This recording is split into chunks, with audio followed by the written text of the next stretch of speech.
All right, everyone.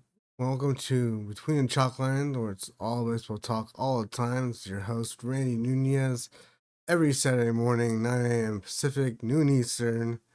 You can catch me on your podcast streaming sources, Amazon Music, Apple Podcasts, Spotify, you name it, as well as YouTube and the website www.betweenthechalklines.com. It has a player where you can listen to all of the previous episodes as well as the brand new episodes that drop every Saturday morning. So, just want to talk about the last day of May Day, the 31st. So going into the 31st, which, by the way, I will have the June predictions, I should say May predictions for who will win Player of the Month, Starting Pitcher of the Month, Relief Pitcher of the Month, and Rookie of the Month. All four of those awards for both the American League and National League up tomorrow morning, along with this episode. Should be up around 9 a.m., 10 a.m. So hopefully, I have my predictions out before the actual awards come out. That's how it worked last time on John.com. If you want to just look at mine, you can look at the website that's linked below in the video or the podcast that you're listening to. So, getting off to standings coming into today, Yankees are the best American League team. The Phillies are the best National League team. Actually, they're the best team in all of baseball. Phillies. Yankees first in the East, followed by the Orioles, the Red Sox, Tampa Bay Rays, and the Toronto Blue Jays. I would say now that the Blue Jays are a few games under 500 and are slowly, falling out of contention, I would have them in my out bin. I had them kind of hanging on, but now I think they're just out. This year is not their year. They've had some problems. Alek Manoah just went back onto injured list. He came back. They had hoped that he would have come back and bounce back from his issues, whatever it was that he was dealing with. That was not the situation. So, moving on in the American League standings, Central, the Guardians are still the second best American League team and first place team in Central, followed by the Royals, the Twins, Tigers, and the White Sox. The Royals surge to 35-23 going into today, the 31st. Has been very surprising to me. I had the Royals kind of on the fence. I actually had the Tigers in a better spot than they are now uh, at this point in time. But what it is what it is. I can't explain everything that happens in baseball. I can only tell you the numbers and what's going on. And Tigers are playing 500 ball. They need to play a lot better than 500 ball. They want to win the division because I don't think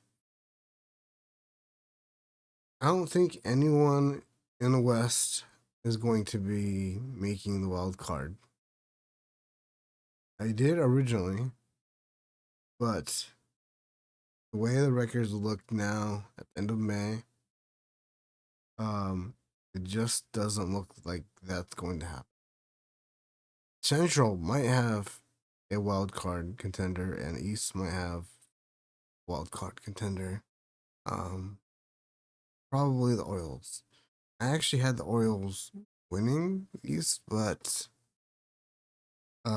Yankees winning the East helps my predictions as far as them being the AL champions and the Braves winning the World Series.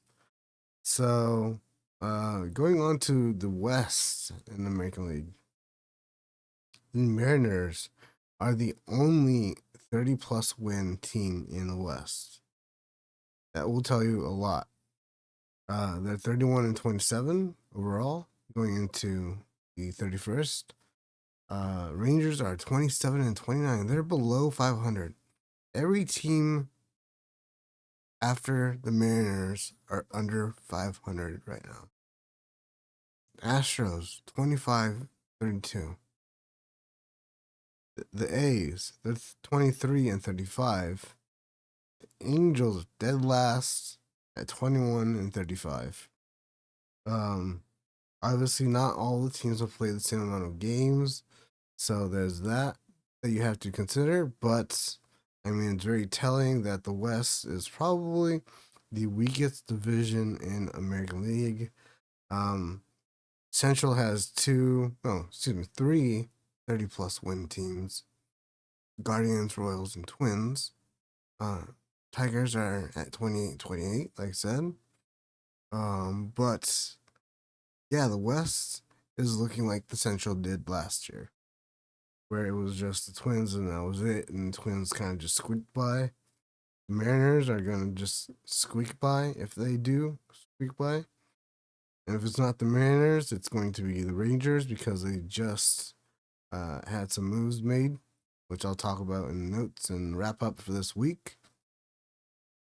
Going into the National League. Now, National League, I love so much now that you have the designated hitter. Thank you so much for doing that. But this is the standings for the East. Phillies are 39-18. They have 299 runs scored as of 30th, after their game on the 30th. I believe they had a game. Going into today, they could have 300 plus runs scored going into June. Just let that sink in. The Atlanta Braves are second with 31-23 record. Not a bad record. It's not a great record, but it's not a bad record. The Nationals, who I thought would be in the cellar, they might be in the cellar in September, but the Nationals sit at 26-29, third place, going into the last day of May. Mets, which I do want to talk about a certain player going into the wrap up as well, are 23-33. Marlins are 20-37, dead last in the East. Going into the Central, very similar situation as it's been past couple of seasons. Brewers are 33-23 in first place. Cardinals are at a flat 500, 27-27 for second place. They have made a little bit of a comeback here in the last 2 weeks. Cubs are 28-29. Pirates are 26-30. And dead last, Reds are 24-32. So 24-32 Reds. I thought with the young guys building up, I thought they would be in a better position than they are now. That's all I can't explain it. I can't explain what's happening. And they had India. They got De La Cruz. They got O'Neal, or had O'Neal. They had several young players that came up and came out and showed up and did well. Abbott last year was fantastic for the rotation. Really helped them out. In the West, National League, the Dodgers obviously are first place with a record of 36-22. It's not blowing out the competition as far as everyone in baseball.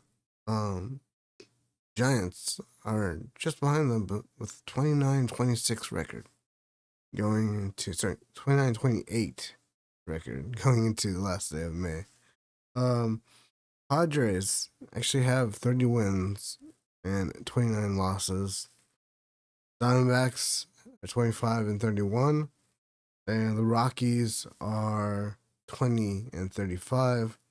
So the out teams for me right now are the Blue Jays, the White Sox, the Angels, the Marlins, the Reds, and the Rockies.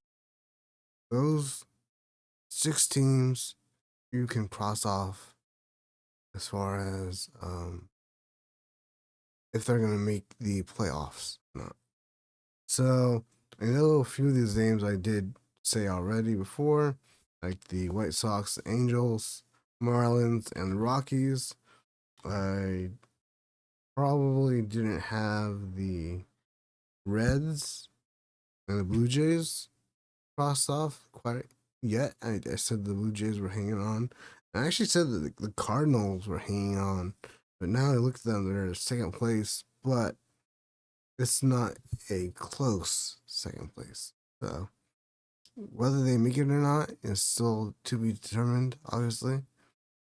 They do have some problems to deal with. But moving on to the notes for this week, wrap up, the weekly wrap up. Let's get into the meat of things, guys, gals. Talking of problems, the Orioles starting pitchers and Tyler Wells was actually starting and bullpen, but starting pitcher John Means and hybrid Tyler Wells reportedly have undergone UCL surgery, ending their 2024 seasons. On the topic of pitching injuries, Zach Gallen of the Diamondbacks was just placed on the 15-day injured list due to a right hamstring strain. And the other day, just before the final game between the Yankees and the Angels, the best team in the American League and the, I believe, second or third worst team in the American League, Aaron Boone, manager of the Yankees, officially announced that they'll be shutting down starter in Clark Schmidt 4 to 6 weeks due to an injury. But I do have to say the rotation has done fantastic without 2023 Cy Young Award winner Garrett Cole. So their rotation actually has the second best in all of baseball with a 2.69 ERA. Of course, followed behind just slightly of the Phillies. But I do have to note that both teams have had some issues with the bullpen. The bullpen is a problem for both. I will note that one of the Yankees starters is actually on my list of rookies of the month for May. But moving on, with the Phillies, as I mentioned, I was just talking about them.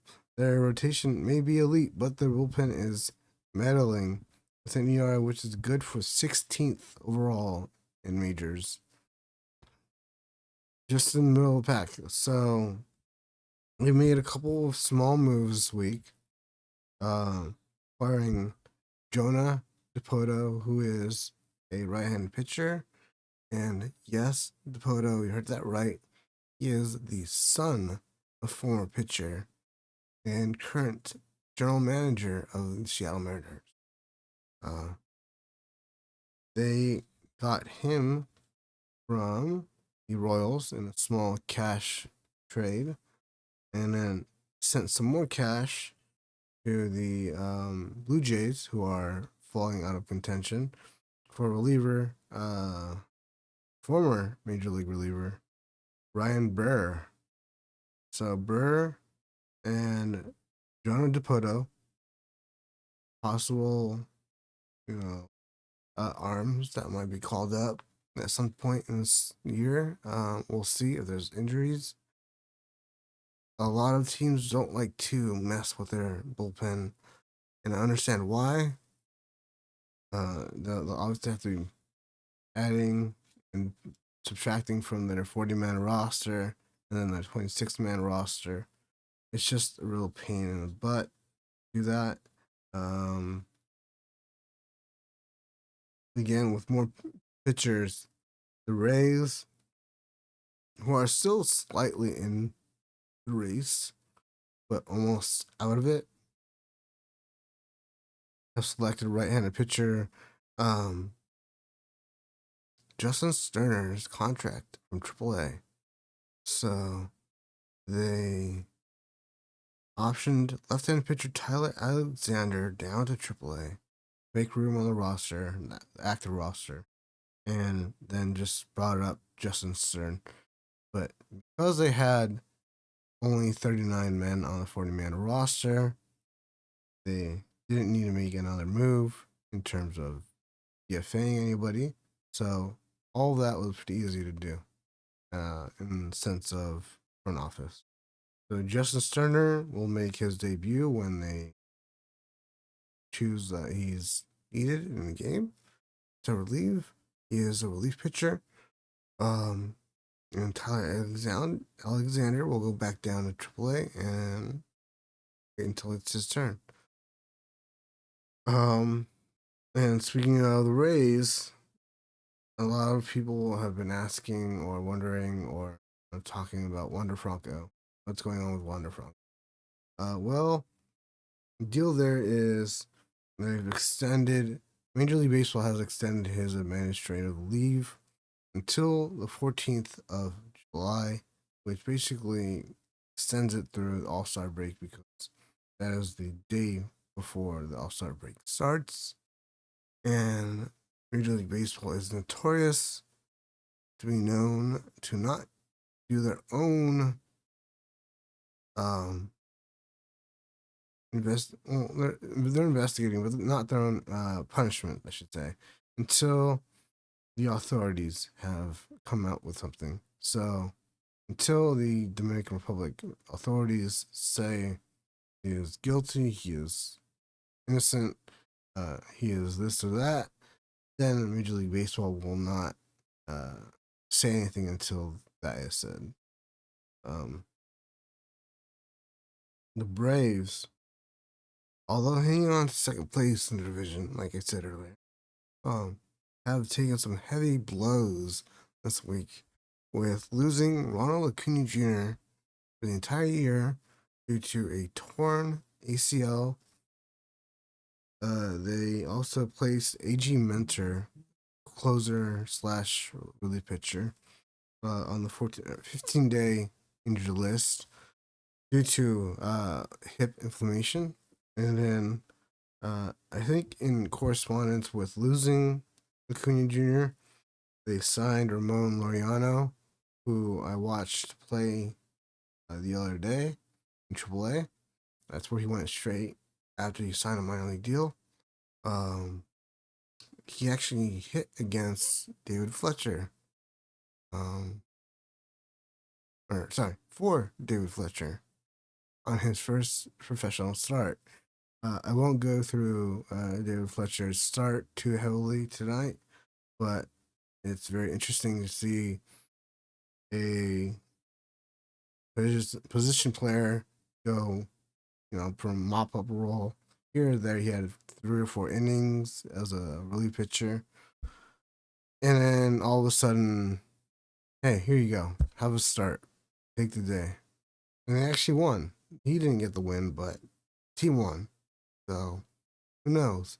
He might be the next R.A. Dickey with a knuckleball and a low 80s fastball. Speaking of having a rough time, the Angels have had a weirdly rough time. It's a very Angels-like season again. I don't know why I expect anything different. But of course, um, the Angels are just an angel.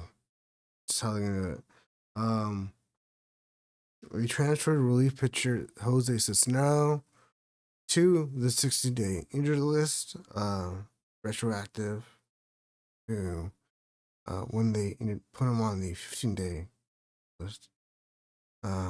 This opened a spot on the 40-day or 40-man roster for Michael Stefanik, which he was quickly sent down to AAA.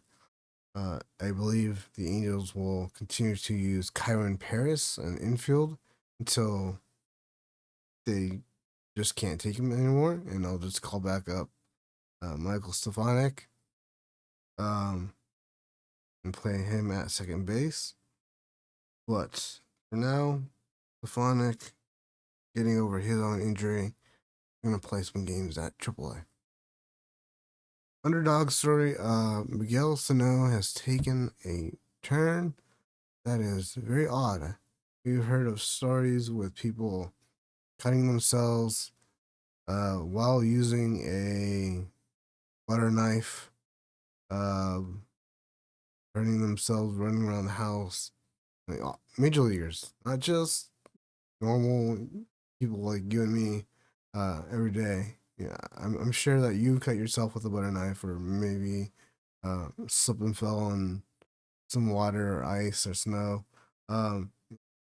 But Miguel Sano had some knee discomfort and chose to take off the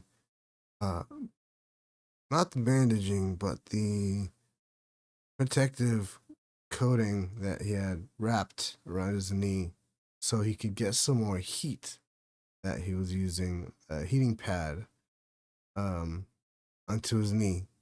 In doing so, he has caused a severe burn onto himself with the heating pad, and now has no timetable for a return to the Angels. Again, very odd, very just what are you doing? What were you thinking? Kind of a moment, I'm sure, for him. He hadn't played professional baseball in over a season. He was doing okay when he was healthy. He could play third base and first base for the Angels, which they needed severely. And now they don't know when he'll be healthy at all, if ever again, for the rest of this season. So, Miguel Sano, I don't know what you were thinking, but hopefully you're healthy again playing this season. The championship Texas Rangers, who are again second place behind the Mariners, just had rookie Wyatt Langford, outfielder, and a key piece of their championship run last year in Nathan Eovaldi return from the injured list. So both of them came off of injuries. Eovaldi actually started, and they had to fortunately put another rookie outfielder and Evan Carter on the 10-day injured list due to back tightness. So back tightness has put Evan Carter out of play for at least a week and a half. We'll see if that lasts any longer. And the big coup de grace, what I wanted to mention and talk about as far as news this week. Angel Hernandez, Cuban umpire who has sued Major League Baseball, lost, who has cried wolf, and said that Major League Baseball is racist, more or less. Not his words, but in the way he sued them for what he sued them, saying that they didn't choose to use him in post season games and high leverage games because of where he came from. Didn't work out for him all that well. Obviously, he didn't win. Finally made the right call and has quit from umpiring after 33 years, almost as long as I have been alive.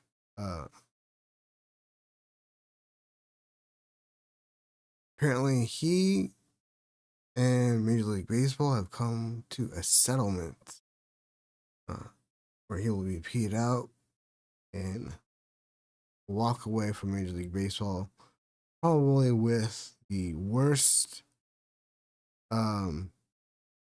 resume of all time, known for making the worst calls, having the worst interactions with players, managers, coaches, and just being a plain overall bad umpire. According to his lawyers, he was not forced out of baseball. He chose to leave. So just remember that we didn't force him out. The fans, the players, the coaches, the managers, the owners. We didn't force him out. He chose to do this. This is what he wanted.